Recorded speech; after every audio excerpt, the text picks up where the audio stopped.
Assalamu alaikum and welcome to Timbuktu, Mali, a name that once meant giant libraries, gold, and knowledge.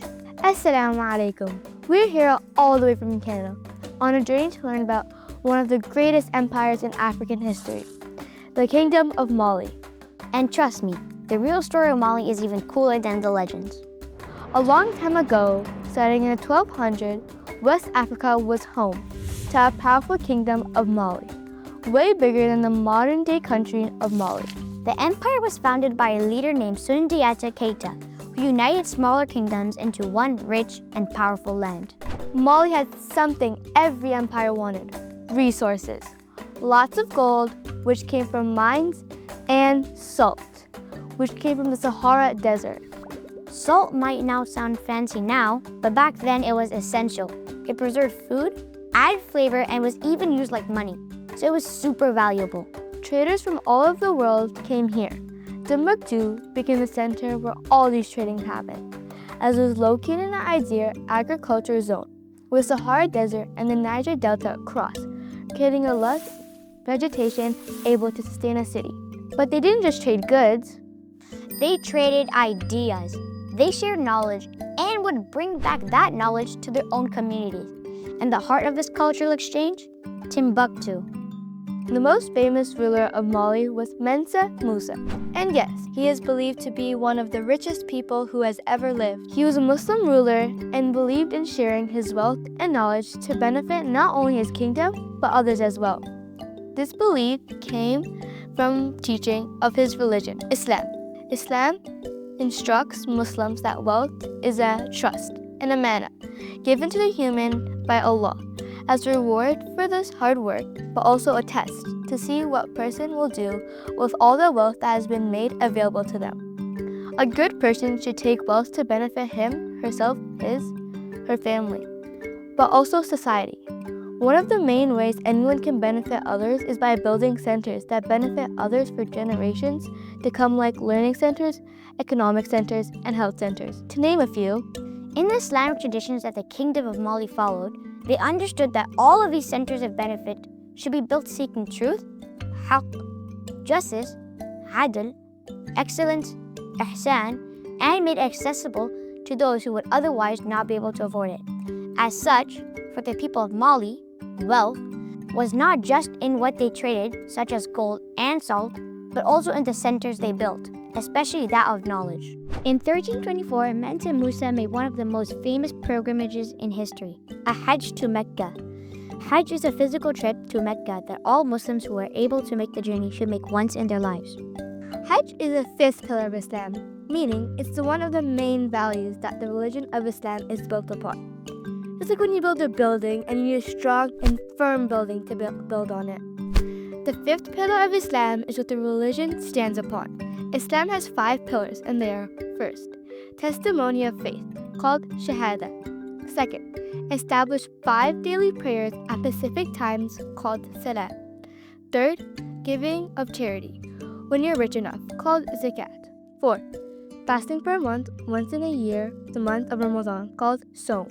Last but not least, 5, a physical and spiritual journey to Mecca once in your lifetime, if you're able to, called Hajj.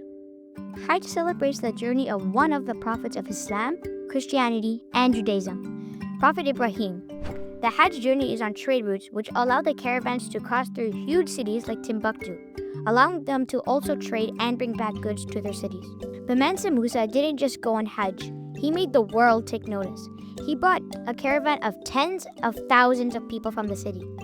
And he brought hundreds of camels carrying, get this, ton of gold. In Cairo, he gave away so much gold as gifts to the local that everyone in Cairo became rich and the local economy was affected for years. Gold actually lost its value because there was so much of it. But this Hajj wasn't about gold. This is not where the generosity of Mansa Musa stopped. Along the way, Mansa Musa met scholars, rulers, and architects. He learned, listened, and made plans to bring knowledge back home. On his return journey, he invited scholars to come to Mali and used his wealth to build mosques, schools, and libraries. When Mansa Musa returned from his trip, he brought with him various scholars, most notably the renowned scholar Abu Isha al-Suhaili. It was a journey of faith and the beginning of a golden age of learning in Mali.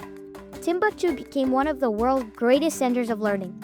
Scholars of Islam have shown this verse as a proof of the importance of seeking knowledge in Islam. Not just any knowledge, but knowledge based on truth beneficial to the self and community. Part of seeking knowledge is to ensure that there is equity of access to it, meaning once you were taught something, that you share it with others to benefit the community. People came from across the Muslim world to study science, law, medicine, Arabic, and spirituality. Books were seen as treasures, just as valuable as gold, and both men and women worked to write, copy, and preserve them. These schools were often connected to mosques, like the famous Gingerbread Mosque built in 1327 by the scholar Abu Isha al-Saheli. Mansa Musa paid him 200 kilograms of gold to design it, and it still stands today as a symbol of knowledge and excellence. For centuries, it has stood as both a place of worship and a renowned center of learning, attracting scholars and students from across the Muslim world. In Timbuktu, students came from far away to study at places like Sankore University. They learned about science, religion, math, and more. Their learning was not only led by the African Muslim, but also many other foreigners. Mansa Musa guaranteed the safety of trading with his army. He wanted safety and security on the road so that learned men and women felt safe to travel and come to the city. Many books were written and copied by hand by various scholars and kept safely in the Kingdom of Mali. Islamic values like ilm, knowledge, adl, justice, and sadaqah, charity, helped make the empire strong and fair, not only for Muslims, but for anyone that came to learn and benefit others with their newly learned knowledge. Islam taught the people of Mali to seek knowledge, to be fair, and to give back. The very first verse of the Quran revealed to Prophet Muhammad ﷺ was, "Read in the name of your Lord who's created."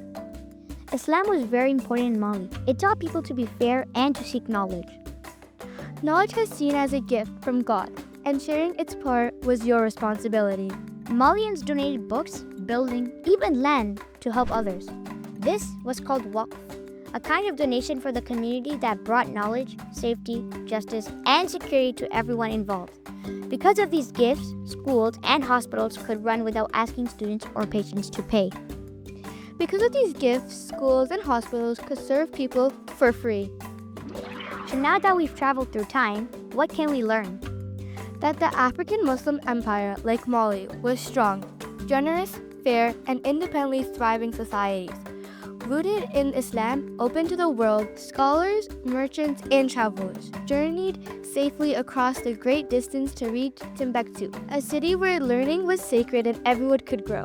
This is the true legend of Timbuktu, a place where knowledge was shared, wealth was used for good, and communities flourished through justice and generosity. The scholars, leaders, and builders of Mali used their blessings to lift others up. And today, that legacy continues with you. So what will you build? What will you share? How will you use your knowledge for good for others? Let's build a future that's just as bright as Mali's past.